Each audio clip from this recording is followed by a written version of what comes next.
Usually we would get to this point of the Champions League, and it's easy to predict. I would tell you, hey, I think this team's gonna advance. I think this team's gonna advance. I think this team has the best chance. But then you start looking around at recent results and what teams have done and how Real Betis frustrated Barcelona right before a big game against Dortmund. And you look around, and I think a team that potentially could make the final, nobody's talking about. The Bayern versus Inter game could legitimately have a finalist in it.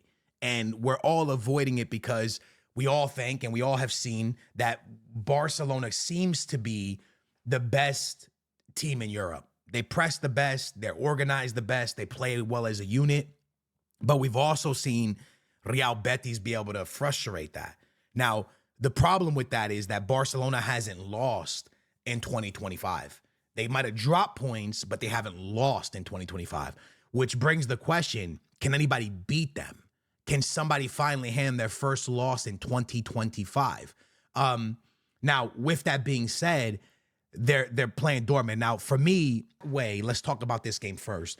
If it is Dortmund going to Barca first, if Dortmund could get a tie there, then I think they become favorites. Because I think with the yellow wall behind them and the noise of that stadium, and that being one of the most elite atmospheres in all of Europe, I think it will be very complicated for Barcelona to go to Dortmund without an advantage. Because I don't think it's going to be an easy stadium to play in. So I think Barcelona needs to win this game at home to be able to eliminate the German monsters. With that being said, I'm taking Barcelona to advance to the next round. I think that the first game, they're going to do enough. I think that the Real Betis game was very frustrating for them, frustrating for the players. You even saw Rafinha walking off the field and pushing like a ref or something. The players were frustrated. The players were upset. They wanted to win that game. They dropped points. They weren't happy. It's a team that's hungry for wins, a team that's hungry to play good ball, a team that wants to win trophies. So with that being said, and what Flick has been able to do with that team, I think they're going to be able to eliminate Dortmund. I think they're going to win 2 or 3-1 at home. And I think the second game will be very tough, where they probably tie this game. And then they go through with a tie. The next game I want to talk about, and it's another game that people are ignoring, right? There's two games that people are not talking about. I think PSG are our favorites to win the Champions League.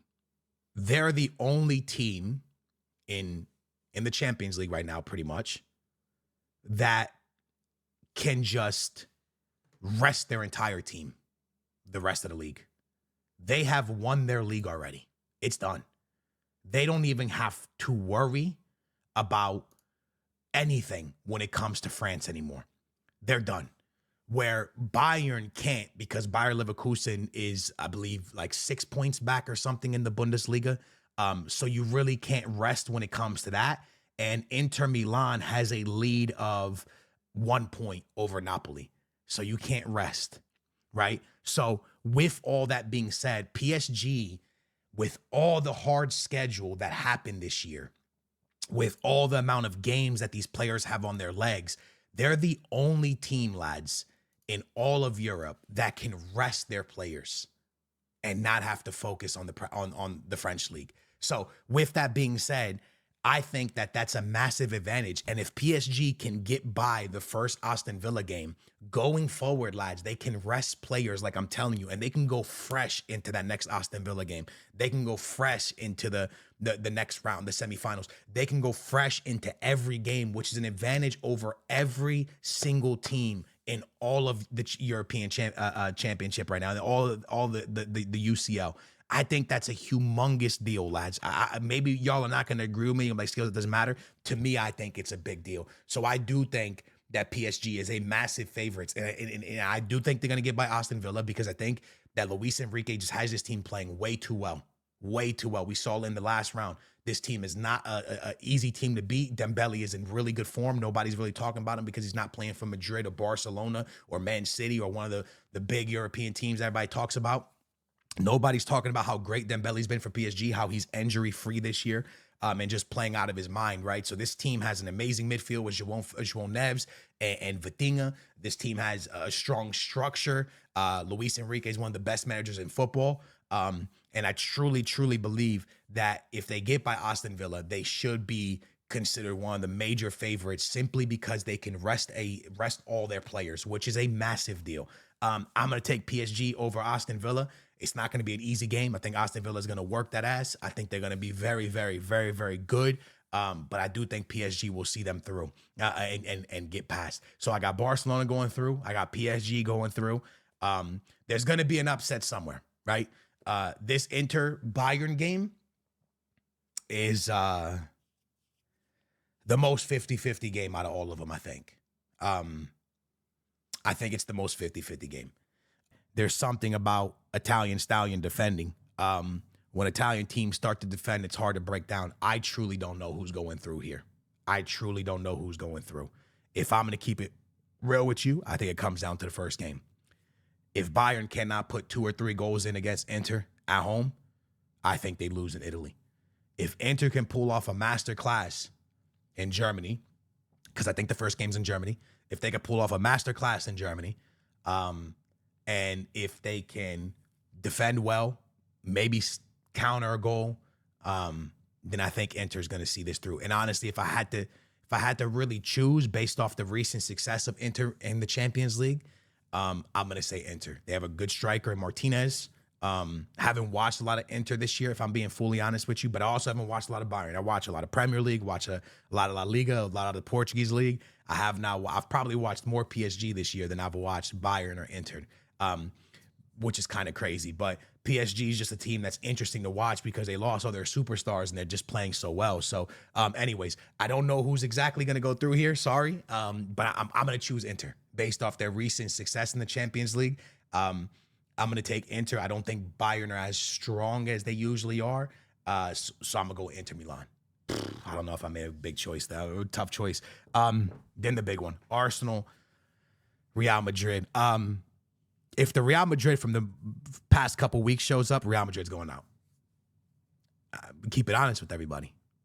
If the Real Madrid from the past few weeks shows up to play Arsenal, they're getting eliminated. Because their defense is not good. Their defense is in shambles. If you put David Alaba back there, last time they put David Alaba back there, he got dunked on a bunch. I don't really see how Real Madrid stop Arsenal offensively. Now, with that being said, if Mbappe shows up from the past couple weeks, if Vinny gets back to Vinny, I don't think Arsenal can stop Real Madrid's attack. I think the first game's going to be a tie, and then I think it's all going to come down to what happens in Madrid. And if this happens, Arsenal's out. Arsenal have to win at home. You cannot go to Real Madrid Stadium and think that you're going to eliminate them in the Champions League. With that being said, they just lost in their stadium, and they've been playing terrible in their stadium if you watch La Liga. But I think in the Champions League, when that music plays, that theme plays, it's a little bit different. It's hard to knock Real Madrid out. It's going to be very hard to knock Real Madrid out on a European night in front of their fans. Arsenal have to win at home. If Arsenal win at home, I think they're going to eliminate Madrid. But because it's Real Madrid and because it's the Champions League, I'm picking them. But in my heart, in my head, I don't know if Real Madrid is good enough to eliminate Arsenal. Simply because their defense is trash. And then the second thing I'm going to say, I don't trust Arsenal. I don't trust them. I don't trust them as a football club because over the last few years, they have showed us a team that has choked under pressure or not performed under pressure. I think all Arsenal fans can agree with that. They always get so close, but then they fumble the bag. So you're a team that has shown us that has fumbled the bag over the last few years, and a team that has showed us that they create diamonds under pressure. That's what Madrid does. So because of that, because of history, I'm going to take Real Madrid, I'm going to take Inter, I'm going to take Barca, and I'm going to take PSG. Was there an upset there? I think Aston Villa would have been the big upset, or Dortmund would have been the big upset. I think if there is going to be an upset, I think it's going to be Dortmund. I'm going to be honest with you. I think if there's an upset, it's going to be the Germans. I just think so. Hey, love you guys. That's my predictions. Hope y'all enjoyed it.